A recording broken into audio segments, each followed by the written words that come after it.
Good morning, everyone. Welcome to Miss Martinez's history class. And today we're going to study the 13 colonies, most specifically the southern colonies. You can see from the map here that the southern colonies consist of 5 states. The first one being Virginia, 1607, which we've already reviewed when we established Jamestown as the first permanent colony. Then we're going to go to Maryland, 1634, North Carolina, 1663, South Carolina, 1663, and the final one, Georgia, 1733. What type of geography did the South have?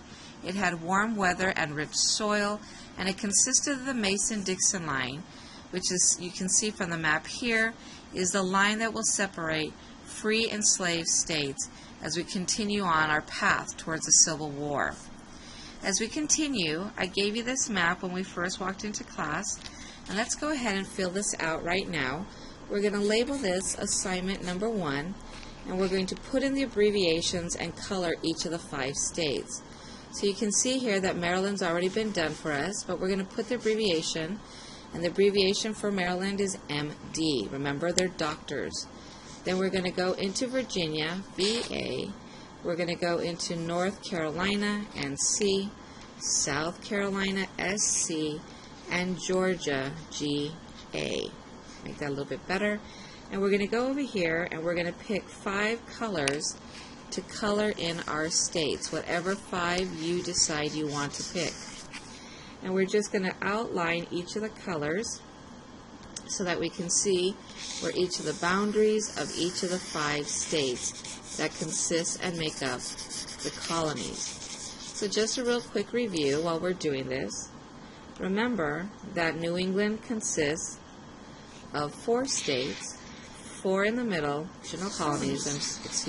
And I'm just going to continue to fill in these 5 colors here as we finish this off. And then we're going to go ahead and, as usual, glue everything into our notebook. And then just to be complete, let's make sure that we put here that this is the Mason-Dixon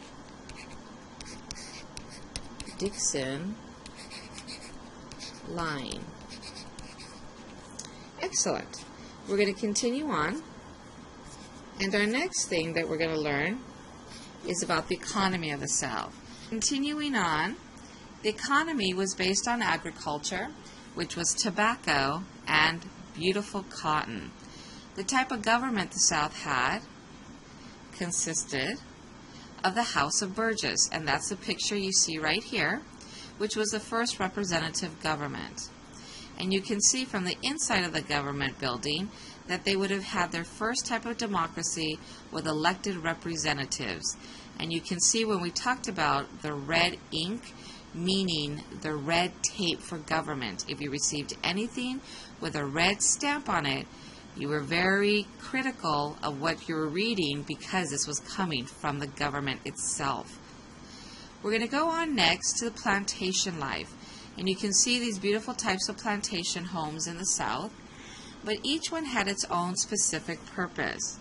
So if I come along here and we start in this beautiful plantation home, you can see that it has a wraparound porch which enabled everybody to have free breathing air. You could have, it's so hot and humid in the South that it gave more comfort to them. Over here you would have the overseer's house, and this was the person in charge of running the plantation and most especially taking care of the slaves. Here you have a warehouse, which typically we would house maybe tobacco, which we've talked about already, that we would hang to dry, or we could be planting and harvesting and putting in there all our cotton. You'll see the barn over here, you'll see the fields over here where there would be slaves, a smokehouse. Always move your kitchen away from the plantation so it never burned. You'd have the stable over here for houses, and unfortunately all the way over here in the back you would have slave cabins, always away from the big house or the master's house. As we continue on, you can see how huge these plantations were because they ran like its own little city. They didn't need to go anywhere. And life on a plantation, you had maybe a tutor. You had somebody who would come and educate you, but it was nothing like your New England colonies where everybody learned to read and write in order to read the Bible. And as we continue, the first thing we're going to talk about is slavery in the United States. Now, there are 4 reasons why the colonists will return to African slaves. Number 1, from last year, you should remember when we talked about Africa, that Africans were immune to diseases already. They'd had smallpox, they were already susceptible to measles and malaria, and therefore when they brought them into the colonies, they were not dying like Native American Indians because they were already used to or already received these types of diseases. Unlike the Native Americans who would never become slaves no matter what they did, African slaves had nowhere to go. They had no family to help them to escape. They didn't know the language when they first got here. They were living in an unknown world and therefore were at the mercy of their masters.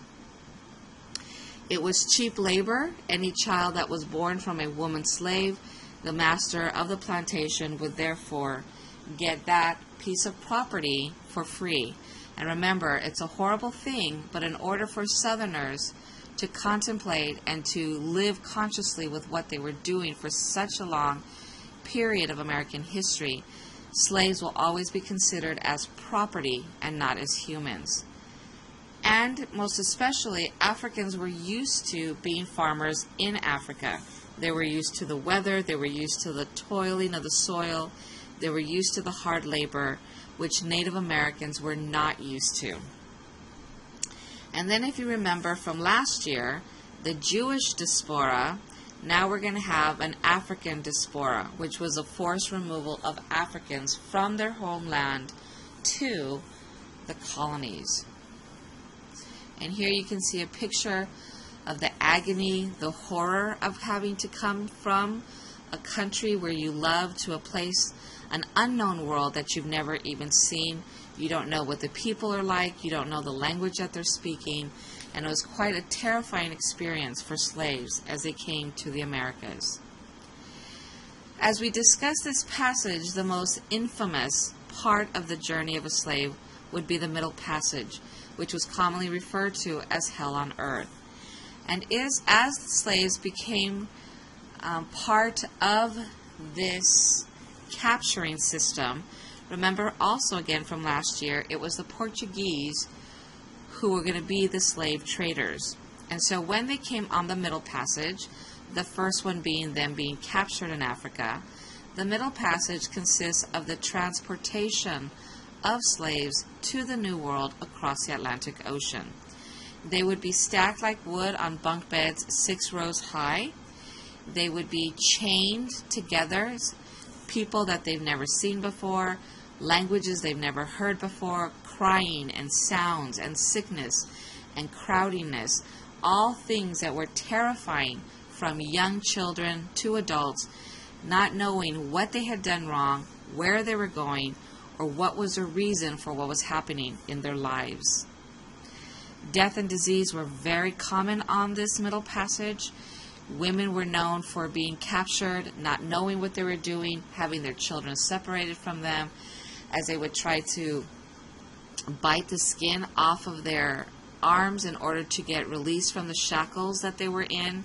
Many of them will try to jump overboard in order to commit suicide, because it was so terrifying to be on a ship where you don't know the language, you don't understand what they're saying, why they are beating people, what they're doing, what you did wrong in their life. Sanitation was almost non-existent. Many slave catchers would have them once a day come up on board of the ship, dance while they put water down below in the decks. You can see from this horrifying picture, this is an actual primary source document in which you can see the different levels of a slave ship. So that if a slave ship could carry, say, 250 slaves, we're going to pack it with 400 slaves, because we already know that half of these slaves will not even make it on the journey to the New World. You can see how they were crowded so very close together, hand to hand, leg to leg, very similar to being repeated in the Holocaust in a concentration camp. Types of brainwashing, types of manipulation in order to satisfy what they were doing. Here is a quote from somebody on a journey. For weeks, months, sometimes as long as a year they waited in the dungeons of the slave factories of West Africa. Out on the roughly 20 million African slaves sold throughout the Americas, about 10 million died along the journey. Class, let's always remember how horrifying this was. This is a part of American history as we come to terms with this. You can see a picture here of a slave ship, many of them crowded up on top, probably as they're cleaning the bottom bunks of the slave ships, preparing them one more time to go down below. Upon arriving in the colonies, the slaves were cleaned up and sold at auction like cattle. Their eyes were looked at, their backs were looked at to see if any whip marks were there, showing their masters that they were already prone to not listening and maybe not being very expensive to buy. With 300 to 400 people packed in a tiny area, an area with little ventilation, and in some cases not even enough space to place buckets for human waste, disease was prevalent. The air became unfit for respiration from a variety of loathsome smells brought on by sickness among the slaves, of which many, unfortunately, will die.